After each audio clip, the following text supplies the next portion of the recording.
U92.5 Utah's beat is Dre Rocka, and I got a very special guest on the phone. My man Shaka Browne, number 20 forward with the Utah Jazz Gaming. How you doing today, my man? Doing good, man. I'm doing good. It's a big week coming up. Got some big games coming up before the playoffs. Need them. So just been focused on that, Yeah, absolutely. So I really want to start off with who you are. Where are you from? How long you been doing this gaming stuff? Well, so I'm from Mount Vernon. I was born in Brooklyn, St. Mary's Hospital, but I was pretty much raised in Mount Vernon. Been there since I was 3 years old, all the way up until about 29. So pretty much my whole life. 4.4 square miles, very small area. Everybody knows everybody kind of vibe, so have a lot of friends and locals out there. But I've been gaming my whole life, man. Just as a kid, 4 or 5 years old, I always wanted to play with my brothers, sisters, my cousins, and then getting into just gaming. 2K specifically, my first 2K was 2K6. So, I was Shaq on the cover, used to play in the black tops and all that kind of stuff. And when I actually got good at the game was in 2K9. So that was like 3 2Ks later, because like the leaderboards back then was the big deal. Like, oh, if you're not on the leaderboards, you're not good, So yeah, I was in the top 10 in the leaderboards in 2K9, and that's when I really like realized like, yo, I'm good at this game. I could play with the best in the world, and then I kind of just been playing ever since, honestly. Now, you at that time was it streaming at that time? Could you play online and things like that? So you can play online. Streaming wasn't popular. Streaming didn't become popular until around 2K16. Wow. Yeah, it wasn't, people weren't streaming on Twitch or nothing like that. So it's crazy. I wish I would have took advantage of like around 15, 16, because that's when we were playing real heavy. And like, we would have been some of the first like people streaming, top crews and stuff like that. So I wish I would have took advantage of that time. During that time though, when did you decide, yo, I'm really good at this. I want to take this professionally. I can actually make a career, make a living off of this. So before the league and any tournaments ever been announced, I always just played it because I was good at it. We all played it for like bragging rights. Because after school, like middle school, we would all go to one friend's house, like my friend Andre. We would go to his crib and it would be like 12 of us. And we would just play like whoever lose, give up the controller to the next person. And we'd be there all day just playing for bragging rights. And my thing was like, I'm not giving y'all none of my controllers. I was there. Everybody I was on the controller all day. They was sick and tired of me. You know what I'm saying? So give up the stick. Yeah, so like that's when I knew like, I was really good, because I wanted that rep. It's like Shaka's the best in Mount Vernon. Like no one could beat him. You know what I mean? So then when they announced the 250K tournament, that was the first real big money tournament for 2K in 2K16. That's when I said, you know what? Let's put a team together. Like we might could, make something shake. So we joined that, and rest is history. How do you I'm sure people were doubting you during that time. It's not super popular during that time. How do you I don't want to say win people over, but how do you stay focused on the things that you want to do and not hear the naysayers? It was tough because, my whole family, everybody like in my immediate presence was just like, oh, Shaq, you need to find something else to do, go to college or whatever, get a job. And I was working and things like that. But once I seen what could come from this, I said, you know what? Nah, I have a legitimate shot. But people are looking at it like, no, it's 250K, like it's every team in the world competing, like you don't have no chance, like you're not that good. They didn't really think that I could compete at that level. So me, I was just like, you know what? I'm gonna show y'all. So it's best to prove people wrong, like when you getting doubted that you can't do something, and then when you accomplish something, now everyone came around like, oh wow, Shaka, I didn't know you was that good, and it's just like, I mean, I've been telling y'all, but it is what it is. I think it's one of those things where it's like, yo, I could show you better than I could tell you. Exactly. So we went out there and just hooped, and then we made it all the way to the finals in that first tournament. Within all these teams in the world, we made it all the way to the finals. So now I'm traveling, I'm on a plane going to LA to play in front of the late great Kobe Bryant. He was hosting the event. Paul George was there, Rick Fox, and I'm about to go and play for 250K in front of them while they're hosting and talking about us. So it was one of those moments where I was like, I'm trying to tell y'all, but I'm gonna really show y'all that if I put my mind to something like this, something I'm passionate about, I'm gonna do it. Wow. It's Dre Rocka, and I got Shaka Browne on the phone right now. Number 24 with the Utah Jazz game, and he's a forward. Now, number 24, is that coming from Kobe Bryant? Is that why you wear that number? Absolutely. Growing up, when I first started watching basketball, I was around 8 years old, and that was the Kobe and Shaq era, like when they were just dominating basketball. So immediately, like Kobe became one of my favorite players. He's a guard. He just could get a bucket. It was so dope to watch him play. And I followed his whole career. So then when the league came around, I just felt like it was only right to get 24. What did Kobe mean to you?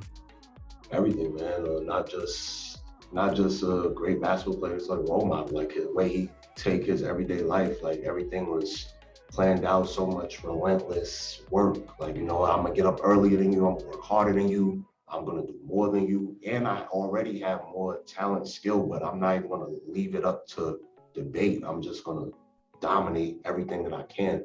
So that I actually apply that to my daily life. I have in my notes, I have something called like attacking the day, where I just got a whole bunch of things that I need to do today.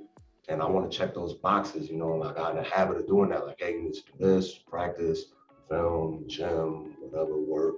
And if you could do all these things and get in the habit of doing that, then 3 months from now, you're gonna look back at this random body of work and be like, yeah, like I'm doing my thing right now. So that's kind of like he created that whole thing for me, that whole mindset. So he's like a hero to me, honestly. Like he's done it all. That's that Mamba mentality. I think we all need to tap into that. I think there are times where we're like, man, I know I can be great. I know I have greatness in me, but it really takes making those lists, like you said, those strategic things that you want to accomplish that will overall help you accomplish goals that you can really knock out the park, right? Shaka, are you coming from the East Coast? You mentioned Shaq and Kobe. Were you a Laker fan? Are you a Laker fan? Did you grow up? I grew up a Laker fan. I've been loyal to them all the way up until now. But obviously, once I was drafted by the Jazz, then I kind of took a liking. I started actually going to games and seeing how the Jazz run their business, and that made me take a strong liking towards the Jazz. So I'm always repping the Jazz. I go to every game that I can. Always shout out the Jazz. But yeah, growing up, big Laker fan, man. What? Kobe and Shaq. When Shaq left, I was just like, damn. But then you Kobe were sick, yeah, because Shaq was my guy too. And then he left. I was like, all right, well, we're out of here. Like, we're just gonna have to do it without you, So then Kobe he stayed loyal, and then he kept going, and he won 2 more. So then I was just like, wow, like that was inspirational, because when Shaq was there, Shaq was like the guy. Shaq's prime was like, there's not many players that were better than Shaq at his peak. You know, so when Shaq left and Kobe got to another level and brought more championships, I just looked at that like, wow, I couldn't believe it. So definitely was a Laker fan. I think Shaq definitely set the tone in the league. You know what I mean? It's Dre Rocket, U92.5 The Beat. Now, Shaka, I got you on the phone, man. And while I have you here, I want to know, obviously you're a hooper, right? Obviously you have a lot of respect for hoops. How do you or do you even take what you know here physically, right? And what we have physically with basketball, how do you use that knowledge that you have and adapt it into your eSports and what you do on the court where Utah Jazz Gaming? The biggest thing is your mental. Like your mental has to be very strong in gaming because you playing, there's so much pressure and there's so many things that's out of your control because when you're playing in this esport, it's 5v5. So you can really control what you're doing, but then the game has certain things that you can't control. Then you can't control everything your teammates are going to do or anything that's going to happen in that moment. So your mental has to be insanely strong, like to deal with adversity, because when you're playing in this esport, you have a lot of adversity. There could be things going on with you and your team, or it could just be things that's happening in the game that you can't anticipate.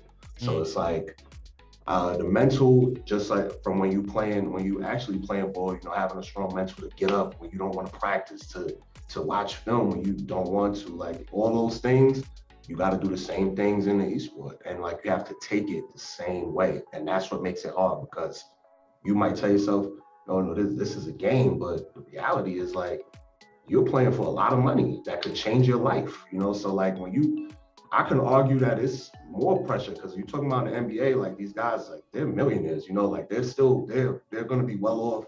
Of course, they have a competitive spirit, whether they win or lose, but we coming from a place like I'm coming from a neighborhood where I had nothing. So like this money could change everything for me. So I can argue that that's just as much pressure. You know what I'm saying?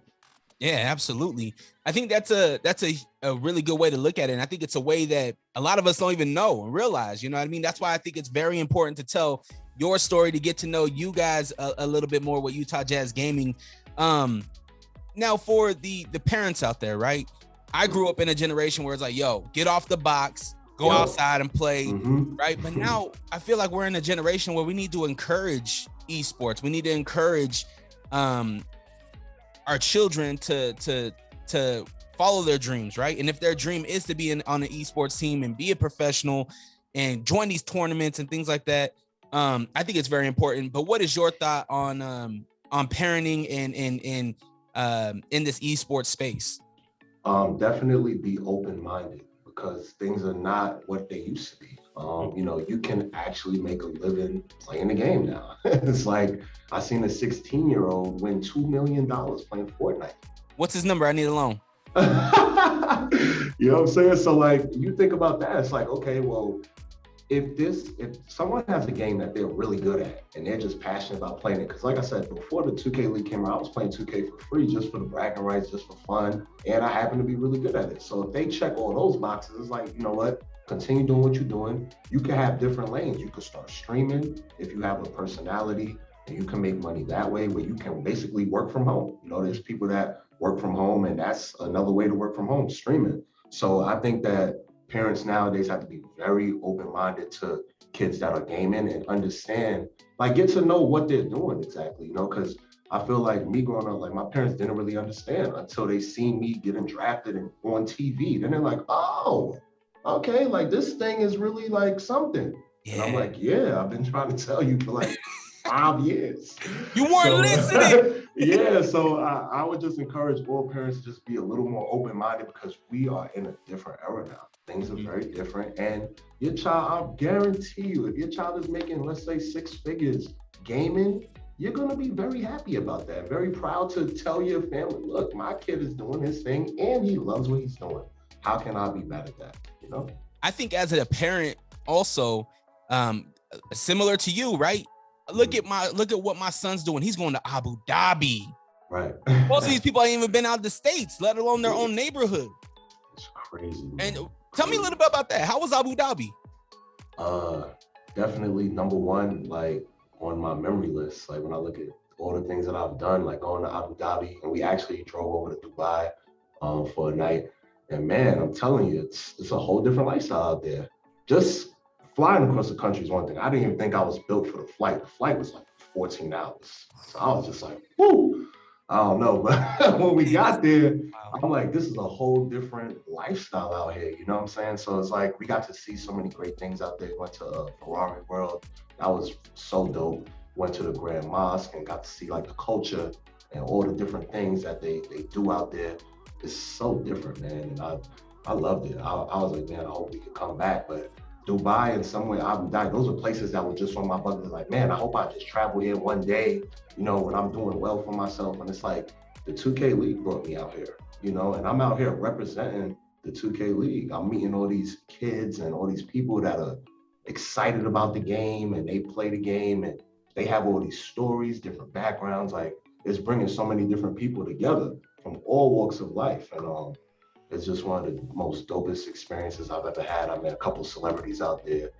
Shout out to Tony Parker. He was there playing with us. I met this lady, Natalie Emanuel from Game of Thrones. She was out there. It was just so many dope people and got to just have regular conversations with them. That something that I probably would never have had a chance to do. So definitely grateful, humbled for the opportunity to go out there, me and 4 other 2K League players. And esports was the way to do that, man. That's so dope, man. If you would have told me 15 years ago that would happen, man, I'd be like, you're crazy that esports is going to be taking over the world. Absolutely. And that's why, like I said, I go back to my original point. Like I really encourage all the parents out there to just be open-minded and really get to know what your kids are doing in the gaming world, and make sure that they're in a non-toxic environment and they're having fun and they're growing. And if they're really good at it, hey, look into streaming or looking to do something that they could potentially make some money. I first wanted to go to Dubai when I seen Tyrese out there. I was like, let me just pack up and head to Dubai for a little bit. I was envisioning getting on one of those ATVs in the desert with the whole get up on and just living my life, So definitely a dope vibe out there, man. Definitely. So being a hooper, I know you got to be a sneakerhead, especially coming from the East Coast. Can you tell me your favorite sneaker of all time? You got one. You're heading to Dubai. They're going to leave you on the island by yourself. You're only able to take one pair of sneakers. What's Shaka packing? I think I'm looking at some of my J's. I'm looking at some of my bronze. Ooh, that's tough. I really rock with my Christmas bronze. I like to wear them too, so I probably bring those. I could ball in those. I could rock them outside. So I'll probably rock with some with my Christmas bronze. Okay. What's your go-to sneaker when you're on the court playing with Utah Jazz Gaming? Oh man, so I like to switch it up. But probably throw some J's on. I could go with some 11s, some 13s. Like I'll switch up through those. Okay, no doubt. Well, Shaka, man, I don't want to take too much more of your time. This part of my show, I like to do these rapid fire questions, right? It's a tit for tat, this or that, right? Okay. All right. First off, I gotta do this. I gotta do it to you. When you said you're from New York, I gotta Jay or Nas? Jay. Indoor court or outdoor court? Indoor. Hot or cold? Hot. Pull up for a jumper or drive it to the hole? Drive it to the hole. Xbox or PlayStation? Xbox. Plane ride or road trip? Road trip. Lil Baby or The Baby? Lil Baby. 3-on-3 or 5-on-5? 5-on-5. Tacos or pizza? Pizza. All right, man. Awesome, man. We got to know Shaka a little bit more. Utah Jazz Gaming. Now, where can we follow the journey? What's the socials? Where can we catch the next game and whatnot? Absolutely. So you can follow us on Instagram, Twitter at Utah Jazz Gaming. That's our app. And then if you want to tune into some games, you could download Twitch, twitch.tv/NBA 2K League. You catch all our games on there. And then if you follow our socials, you'll have all the time, schedule, everything, so you don't miss a beat. Get your noties on. Check us out. We're going to make a run, baby. Let's do it. Awesome. Shaka Browne, number 24 forward with the Utah Jazz Gaming. I really appreciate your time, man. And tell Derek I need one of those hats next time we meet. All right. Dre, I got you. Thank you, my brother. And I see the New York Yankees. I see. 27 rings, bro. 27 rings. Aaron Judge is doing crazy things right now, too. So that's a fact. All right, my man. Well, I appreciate your time, man. I hope you have a great rest of your day. All right, man. Take care, man. Appreciate it. Later.